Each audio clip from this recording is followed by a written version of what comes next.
The Supreme Court sent an affirmative action case back to a lower court today, and a long-standing debate will continue. Difficulties over segregation and discrimination exist in every city, in every state of the Union. I'm Sam Tannenhouse of the New York Times. The term affirmative action originated in the Kennedy-Johnson years and was meant to improve job opportunities for minorities. But a good job requires a good education, and the program soon shifted to college campuses. American Negroes have been another nation. A landmark case challenged affirmative action in the 1970s. Alan Bakke, a white applicant turned down for medical school at the University of California, brought suit, saying he had been discriminated against because he was white.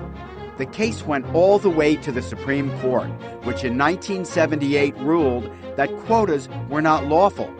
But the court also said race could be used as a factor in deciding admissions. Equal opportunity for all Americans. In the Clinton years, affirmative action again became a contentious issue. Republicans, including Bob Dole, the party's presidential nominee in 1996, called for the programs to be revoked, claiming they reinforced perceptions of racial inequality.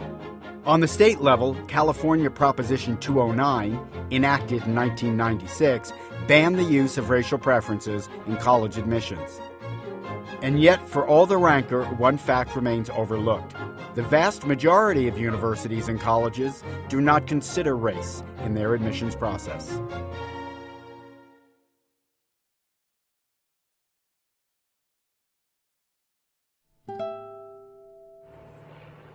Well, obviously, we would have liked to see a more comprehensive ruling. I think a lot of us were very surprised that it took them so long. At the University of Texas in Austin, students reacted to the Supreme Court's decision on affirmative action with a mix of surprise and resignation. Their school had defended its policy of using race as a factor in the admissions process, and the judges ruled that a lower court should reconsider the case. As a result, the policy will continue for the time being, along with the campus-wide debate. Tyler Riska, a senior who has followed the conversation, wants the school to reconsider its admissions process. Affirmative action has done its job, and I agree with it. I think it has been needed. I just think we're starting to move to a point in our society that it's not needed as much as it used to be.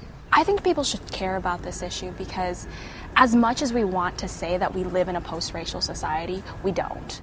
Jennifer Tran from Houston is helping to organize a social media town hall in response to the ruling. It's her goal to educate the public on the importance of affirmative action.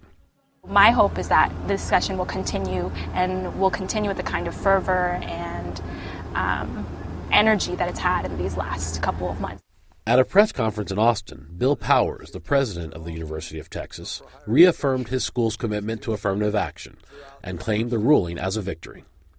There were a number of directions that the justices could have turned in today's ruling, and this 7-1 ruling represents a positive outcome for this university, for the state, and for the nation.